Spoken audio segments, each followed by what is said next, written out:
información. A la vele, vele, vele, vele, vele.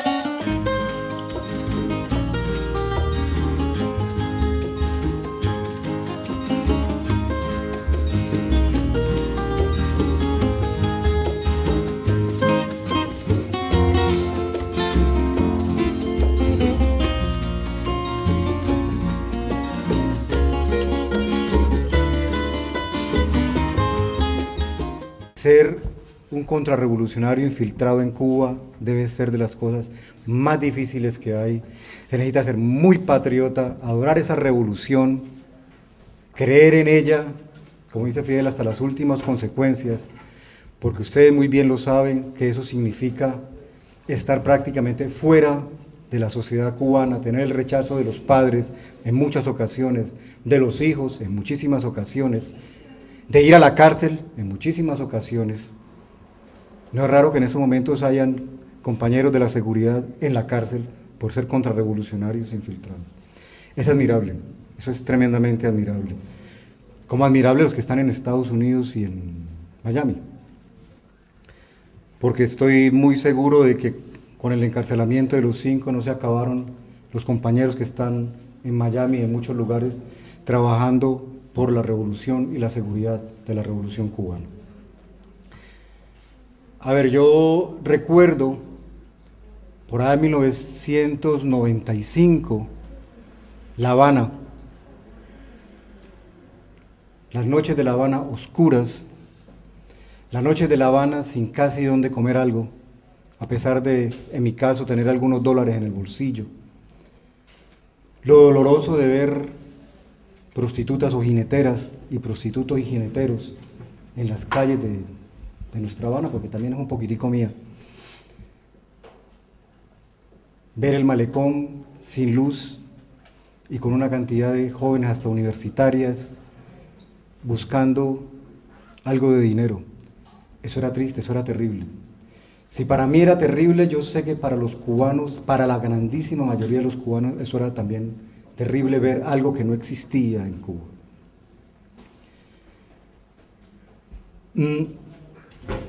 Paralelo a eso también, en medio de la tragedia del periodo especial, de esos momentos tan difíciles, también, hoy lo vemos, si lo vemos con otros ojos, el cubano comenzó a inventar cualquier cantidad de cosas. Era fantástico lo que uno encontraba como invento en Cuba. Invento mecánico, para no hablar de los inventos de comida. Esos platos que se preparaban con la cáscara del plátano, hombre, eso no le sucede sino en Cuba. Lo que pasa es que los europeos se olvidaron un poquitico de lo que vivieron al fin de la Segunda Guerra Mundial, donde también se comieron los gatos y también se comieron los perros. No creo que hayan comido plátanos porque por aquí como que no había. También habría que hacerle en Cuba un gran escultura o pintura al picadillo de soya, por ejemplo, a las croquetas. Llegó un momento en que los cubanos me decían, ya me sale el picadillo de soya por las orejas. Pero bueno, por lo menos había de qué sobrevivir. Y lo poco que había se distribuía. Eso. También aparecieron otras cosas que usted muy bien lo sabe, los robos, porque había que sobrevivir, los pequeños robos, el invento, no solamente de cosas mecánicas ni de platos, sino también algo que es fantástico, vaciar una botella de ron auténtico para llenarla de medio ron y quedar sellada. Hombre, eso se necesita ser mago, eso se necesita ser mago, eso se vivió en esos duros momentos. Hasta el día de hoy no se sabe cómo Cuba ha sobrevivido, no se sabe cómo sobrevive eso. Los que vivimos en Francia sabemos que un apagón en Francia de una semana, eso da para una revolución. Aquí cae cualquier gobierno con 4 días sin electricidad, esto cae. Protestamos cuando nos quitan la electricidad sin avisarnos, por 1 hora, 2 horas, imagínense, 2, 3 días, una semana. Eso aquí no lo tienen en cuenta al momento de juzgar. Digo juzgar porque usted sabe muy bien que aquí juzgamos o se juzga a Cuba por todos los malos, por buenos y por malos, Cuba es mala, para la mayoría. En esos momentos recuerdo que muchos compañeros y compañeras que eran de la solidaridad comenzaron a desaparecerse, a hacerse a un lado, porque Cuba iba para el fondo, porque ahí salieron Después de la caída del muro de Berlín, Cuba también iba a caer y lo mejor es no estar con los perdedores. Muchos comenzaron y la solidaridad comenzó a quedar a poquitos, y fuimos muy poquiticos los que quedamos. Pero que cada día, yo me recuerdo, cada día en esos años 90, nos despertábamos esperando la noticia de que Cuba se había hundido en el Caribe. Y poquito a poquito hacíamos muchas cosas para que esa Cuba siguiera. Yo hice muy poco. Yo recuerdo de algunos, de esos pocos, que mandaban desde medicinas, mandaban cuadernos, mandaban lápices, mandaban cualquier cosa. Yo recuerdo también en esa época que ir a Cuba, sobre todo por Cubana, era todo un espectáculo. Porque un poco más se había que llevar de aquí para allá, un poco más se montaban a los aviones cerdos, gallinas, todo. Era una cuestión de sobrevivencia. Era una cuestión de sobrevivencia. Todavía, lo que pasa es que ahora, de esa época, ahora ha cambiado. Ahora se llevan televisores, se llevan Betamax. Bueno, Betamax ya no existe, ¿no? Los DVD, pues. En esa época era una cuestión de sobrevivencia. Yo recuerdo. Desde frijoles, garbanzos, todo eso, había que llevarlo para allá. Era una cuestión de sobrevivencia. Y se sobrevivió. No me explico todavía cómo, pero se levantó. Aunque una persona sí, una vez lo pregunté, y lo he preguntado muchas veces, hasta que una compañera una vez me dijo, mira, Fidel una vez dijo, de esta vamos a salir, y si Fidel lo dijo, nosotros creímos en Fidel. Si Fidel dijo que íbamos a salir de esta, íbamos a salir. Hombre, y salieron. Salieron porque hay que ver a La Habana hoy en día, tiene buses, a las 2, 3 de la mañana uno encuentra buses en La Habana, hay vida. Yo me recuerdo La Habana en el 95, no había nada, ni luz, y casi ni gatos. Por esos tiempos, yo estuve varias veces en Miami y en Nueva York, entrevistando a la gente de la contrarrevolución. Lo he dicho y he pedido disculpas, además le pedí disculpas directamente al comandante Fidel Castro, porque me tocó que decir de que si había que cortarle la cabeza a Fidel, se la cortaran. Porque estuve metido con la gente de la Fundación Nacional Cubanoamericana, que ustedes la vieron ahora ahí. Estuve con la gente de Hermanos al Rescate, los famosos pilotos, con Basulto. Estuve comiendo en el restaurante Versalles de Miami, con el terrorista que acabó de morir hace 2 o 3 días, Orlando Bosch. Con esa gente compartí mucho tiempo, muchas veces, comidas, tragos, fiestas. Hasta el día que no pude más, hasta el día que el estómago no me dio para más.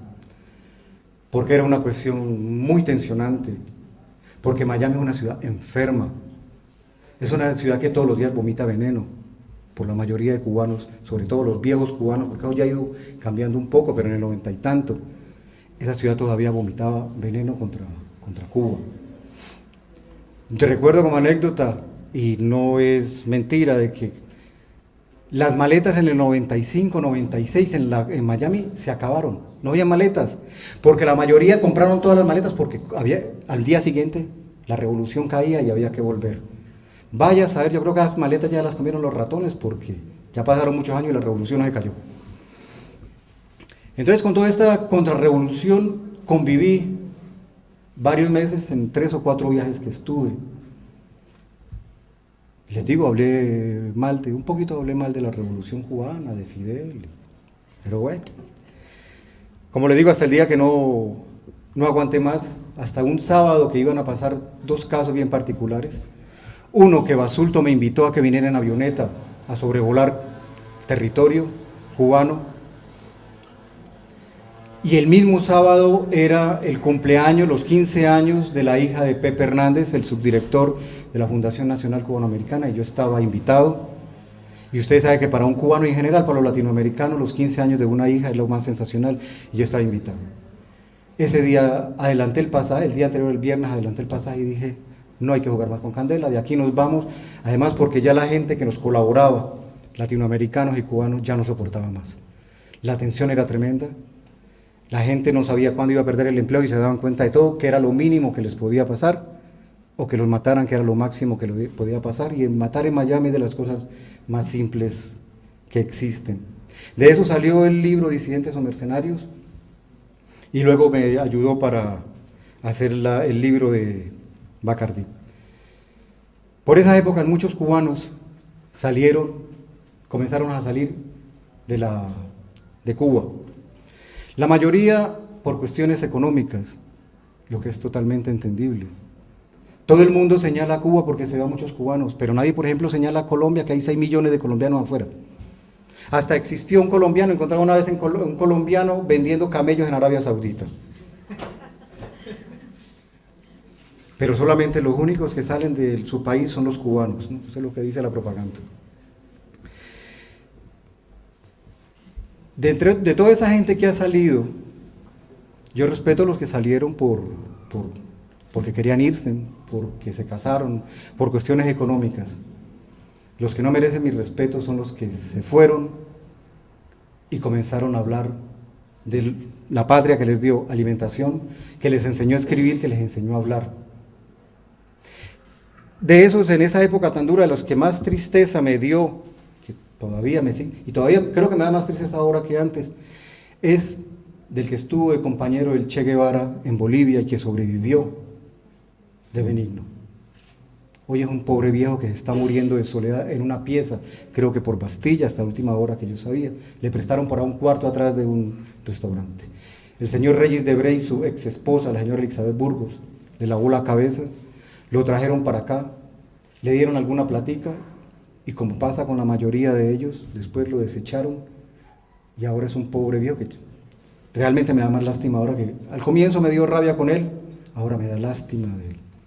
Están los otros que ustedes conocen, como algunas famosas escritoras por ahí, o pornoescritoras, además malas pornoescritoras, para colmo, porque hasta para escribir sobre porno hay que tener buena pluma, pero que han ganado buen dinero, y que no voy a hablar sobre todo de esta mujer, por ser mujer no hablo de cómo llegó a tener tanta popularidad, sobre todo en Francia y en España, aunque utilizó su rol de mujer para llegar a donde llegó. De esto da mucha tristeza encontrar a estas personas que por 2 centavos comienzan a hablar y a inventar, sobre todo a inventar. Porque yo creo que hay críticas y hay cosas que se le pueden criticar, y más los cubanos, que son los que han tenido que padecer allá las necesidades, los errores no de la revolución, los errores de los humanos de la revolución. Porque yo creo que la revolución está bien hecha, el problema es que está hecha por hombres y mujeres imperfectas. Y construir es muy difícil. Si ya construir una pareja de matrimonio es bien difícil, tener que soportar a la otra y al otro, imagínense hacer una revolución. Cambiar en 52 años los vicios de 500. Es como bastante difícil. Además una revolución es eso. Con lo que yo he visto, por eso apoyo esta revolución, de que los errores tratan de ser solucionados, cambiados, pero se sigue.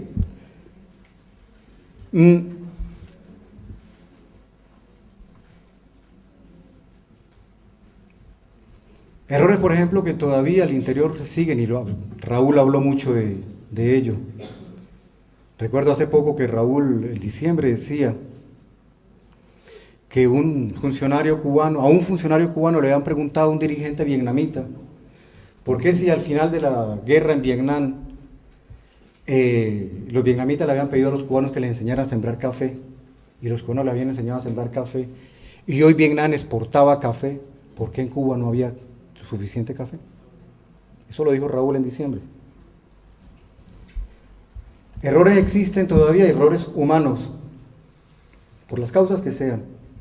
Por ejemplo, en el último gran ciclón que casi acaba con Pinar del Río, se acabaron los plátanos, los ciclones tumbaron todas las matas de plátano, el ciclón acabó con las matas de tomate, pero también fantástico, el ciclón acabó con las matas de papel higiénico. El papel higiénico se desapareció en esos momentos. Fallas humanas, no fallas de la revolución. De eso habló mucho Raúl ahora, y Raúl es un tipo que tiene una lengua tremenda, certero, es este hombre. De esta revolución cubana, y no voy a hablar más de ello, yo tengo mucho que agradecerle, muchísimo. Tengo una hija médica que se hizo médica en Cuba, una médica que es más revolucionaria que cualquier otro cubano revolucionario, que vive afuera y la defiende. Hace poco estuvo por aquí, Víctor la entrevistó, no sé qué dijo, me hicieron salir, vas a ver qué hablaron. Es de esas que sabe dónde se compran las mejores pizzas y más baratas. Cómo se consigue un cuarto barato y donde pueda vivir un extranjero. Pero que nadie le toque su revolución, porque es su revolución. Mis padres viven en Colombia, pero son más revolucionarios que cualquiera, tienen 80 años, pero dicen que no hay país como Cuba. Viven en Colombia donde matan, ustedes saben muy bien, matan todos los días porque sí, porque no. Hace 2 años fui, entre comillas, culpable del desvío de un avión de Air France. No dejaron pasar el avión sobre territorio, sobre el aire estadounidense, yo iba para México, porque yo iba ahí y el gobierno norteamericano me declaró peligro para la seguridad nacional de Estados Unidos, o sea que soy terrorista. ¿Sí? Estoy en la lista de ellos. Y yo iba para México y luego para Nicaragua a hacer un reportaje para Le Monde Diplomatique. Y cuando estaba en Nicaragua, mi primera preocupación era mi esposa y mi hijo aquí. Cuando lo pensé, ya los compañeros de la embajada cubana estaban con mi esposa, habían llegado a la casa a decir, aquí estamos, ¿qué necesitas? Eso, para los que estamos en esta pelea, porque no solamente con Cuba, mi compromiso, también con Colombia y otros pueblos en lucha, eso ustedes no saben cuánto vale. Ustedes no saben cuánto vale eso, no solamente los compañeros de la embajada, muchos cubanos llamaron y muchos colombianos se desaparecieron por miedo. Y muchos cubanos que alguna vez me los había encontrado en alguna charla, mandaron saludos, llamaron a mi esposa, pero sobre todo la apoyaron. Ustedes no saben cuánto vale eso. Esa revolución, desde ese punto de vista humano, es tremendo. Desde el punto de vista humano, que cuando uno va allá, comparten la sal que no hay, comparten el azúcar que no hay, comparten el piso que no hay. Esa revolución, y con esto termino, que en 52 años nunca ha entregado a nadie. Nunca ha entregado a nadie. Y por Cuba han pasado personas buscadas por los 4 rincones del mundo, pero una revolución que ha tenido dignidad y ha sido honesta. Nunca la revolución cubana ha entregado a nadie. Por eso adoro a esta revolución, con todos sus defectos, con toda la locura de esos cubanos, que a ratos son medio locos, pero los adoro también. Que uno no sabe estos cubanos y esa revolución cómo sigue sobreviviendo. Yo creo que en medio de su locura.